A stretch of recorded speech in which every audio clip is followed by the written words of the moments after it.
बहुत सारे लोगों के कमेंट्स आ रहे थे मेरी वीडियोस पे कि भाई आपने बीडीए के बारे में तो बता दिया, बीडीए के टारगेट्स के बारे में आपने क्लियर कर दिया क्या क्या रहता है, लेकिन बीडीए से पहले भी एक चीज होती है जिसको हम कहते हैं बीडीटी, जिसको हम कहते हैं बिजनेस डेवलपमेंट ट्रेनिंग।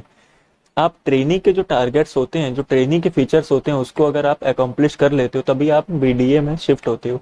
उसके लिए भी आपको कुछ टारगेट रहता है, लेकिन जब आप सबसे पहले बायजूस में बीडीए प्रोफाइल के लिए अप्लाई करते हो ना, तो आपको सबसे पहले बीडीटी मिलता है। मतलब जाहिर सी बात है, आपको ट्रेनिंग मिलती है। बीडीटी मतलब ट्रेनिंग ही होता है एक तरीके से। तो पहले ये जो 2019 की ट्रेनिंग की बात करें, 2019-20 के टाइम पे जो ट्रेनिंग का जो टाइम पीरियड होता था ना, वो होता था 8 हफ्ते। 8 हफ्ते मतलब आप जान सकते हो 50 डेज, 50 या 48 ऐसे डेज मान सकते हो, क्योंकि छुट्टी मिलती थी ना, एक हफ्ते में 2 दिन की छुट्टी रहती थी, हर मंडे ट्यूसडे ऑफ रहता था। तो ये 2019 की 20 की बात है, जिसमें आपको एकोमोडेशंस मिलते थे बायजूस की तरफ से।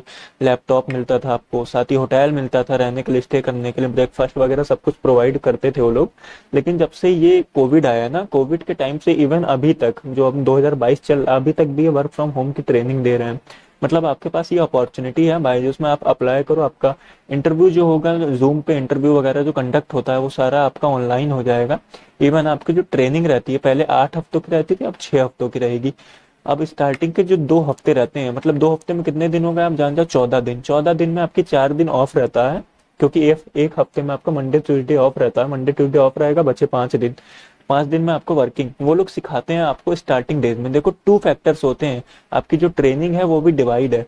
एक होती है सीआरटी, मतलब क्लासरूम ट्रेनिंग होती है। फिर इस स्टार्टिंग के जो 2 वीक्स होते हैं ना, आप सीआरटी में रहते हो, मतलब क्लासरूम ट्रेनिंग, जैसे आपको स्कूल में सिखाएंगे, जैसे सिखाते हैं ना, वैसे ही सिखाएंगे। जो आपको कौन से कोर्सेज मिले, आपको जेई का मिला है, फिर आपको नीट का मिला है, आपको कैट का मिला है, फिर आपको केटन वगैरह स्कूल के कोर्सेज बेचने हैं, कोर्सेज के बारे में बताएंगे। साथ ही साथ बायजूस के जो सॉफ्टवेयर्स हैं, जैसे लीड स्क्वायर हो गया, इसको कैसे एक्सेस करना है, कैसे आपको पिच करनी है, सब कुछ सिखाएंगे वो स्टार्टिंग में।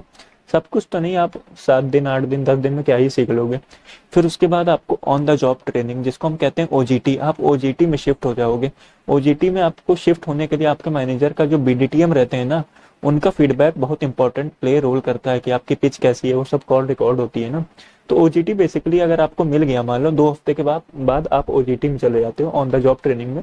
यहाँ पे आपको मतलब लीड्स मिलना स्टार्ट हो जाएंगे, आपको कॉलिंग करना स्टार्ट हो जाएगा, आप किस तरीके से कॉल कर रहे हो। बात करते हैं अगर ड्यूरेशन की, तो ड्यूरेशन मैंने बता दी, यहाँ 6 हफ्तों की ड्यूरेशन रहती है। मतलब ये जान जाओ कि 6 हफ्ते आपको बीडीटी परफॉर्म करना पड़ता है। 6 हफ्तों में स्टार्टिंग के जो 2 हफ्ते होते हैं उसमें आप रहते हो सीआरटी फेज में, मतलब क्लासरूम ट्रेनिंग। फिर उसके बाद आप जाते हो ओजेटी में। ओजेटी मतलब on the job training. OJT में आपको टारगेट्स मिलते हैं, आपको डेली का 2 घंटा या 1.5 घंटा टॉक टाइम मिलता है, उतना बात करनी ही है आपको। जो लीड्स आपको आपके बीडीटीएम ने दी है, आपको उन्हीं लीड्स पे कॉल करना है डेली, 1.5 घंटा 2 घंटा आपको बात करना ही करना है। साथ ही ओजीटी में आपको करना क्या है, अगर आप बीडीएम में प्रमोट होना चाहते हो तो आपको या तो 1,75,000 जितनी भी sales as per your course, आपका मान लो आपका जेई का कोर्स है तो आपको कम करना है, नीट का कोर्स है तो आपको उस हिसाब से आपको रेवेन्यू जनरेट करना पड़ेगा। बेसिकली 75,000 से 1,20,000 तक के आपको रेवेन्यू कंपनी के लिए ऐड करना पड़ता है, रेवेन्यू जनरेट करना पड़ता है, तब आप बीडीए में शिफ्ट होते हो। लेकिन साथ ही साथ बहुत सारी कंडीशंस हैं। देखो, मैंने आपको बता दिया ट्रेनिंग का ड्यूरेशन कितना रहता है। बात करें वर्किंग आवर्स की, एक दिन में आपको कितना टाइम कंज्यूम करना पड़ेगा, तो बेसिक आप जान जाओ 10 घंटे तो आराम से आपके लग जाते हैं। कभी कभी तो 11 घंटे की भी आपकी ट्रेनिंग होती है। और जो 2 दिन आपको ऑफ मिलता है ना, उसमें वो लोग असाइनमेंट्स देते हैं कि आपको ये वीडियो, इस पिच के बारे में इंफॉर्मेशन लेनी है, ये पिच देख के आनी है कि आपको पिच क्या रखनी है कस्टमर से, मतलब पेरेंट्स से बात करते टाइम। तो असाइनमेंट मिलते हैं, आप फ्री कभी नहीं रहोगे। कहने के लिए 2 दिन ऑफ रहते हैं, लेकिन वो रहते नहीं है। जो मंडे ट्यूसडे आपका ऑफ रहता है, बेसिकली वो रहता नहीं, आपको होमवर्क वगैरह मिलता है वैसे ही। फिर आप ओजीटी में चले जाते हो, आपको कॉलिंग वगैरह करनी पड़ती है। ओजीटी में आपको टारगेट अचीव करने पड़ते हैं। आपको 15 वीसी, वीसी अगर आपको पता नहीं तो मैं बता दूं, वीडियो कंडक्शन होता है, मतलब एक सेशन होता है जूम कॉल पे, आपको पेरेंट्स और बच्चों का साथ में लेना पड़ता है। बच्चों की परफॉर्मेंस है जो उनके पेरेंट्स के सामने आपको रखना होता है, उनको एक तरीके से काउंसलिंग करनी होती है, कोर्स के बारे में कन्विंस करना होता है। सो अगर आपके 15 वीसी हो गए हैं, लेकिन आपकी सेल दो में से, देखो, या तो 2 सेल करो, या फिर आपको 1 लाख का रेवेन्यू जनरेट करना रहता है, या फिर आपके 15 वीसी। 15 वीसी ऐसा नहीं है कि आप सेल नहीं करोगे, 15 वीसी कर रहे हो तो आपको कंपनी रख लेगी। अगर आपकी परफॉर्मेंस कम्युनिकेशन अच्छी है तो मैनेजर आपकी जितनी भी रिकॉर्डेड कॉल्स हैं उनको जज करते हैं आराम से। अगर आपकी एक सेल हुई है लेकिन वीसी आपने ज्यादा से ज्यादा किए हैं, तो आपको वो प्रमोट कर सकते हैं, या फिर आपको पीएसए में प्रमोट कर सकते हैं। पीएसए में आपको कॉलिंग करना होगा, सेम काम जैसे बीडीए का रहता है, लेकिन बीडीए आप पेरेंट्स के घर जा रहे हैं, उनको कन्विंस करना पड़ेगा कि हमारे जो ये बीडीए हैं, एजुकेशन काउंसलर हैं, ये आपसे मीटिंग करना चाहते हैं, तो आपको टाइम वगैरह सब कुछ बताना रहेगा। पीएसए का बेसिकली ज़्यादा से ज़्यादा काम जो होता है फ़ोन पे होता है, प्री सेल्स एसोसिएट। सो ये ट्रेनिंग की कुछ चीज़ें हैं, मैंने ड्यूरेशन आपको बताई, वर्किंग आवर्स बताए, टारगेट्स भी मैंने कंप्लीट कर ही दिए हैं आपको बता के।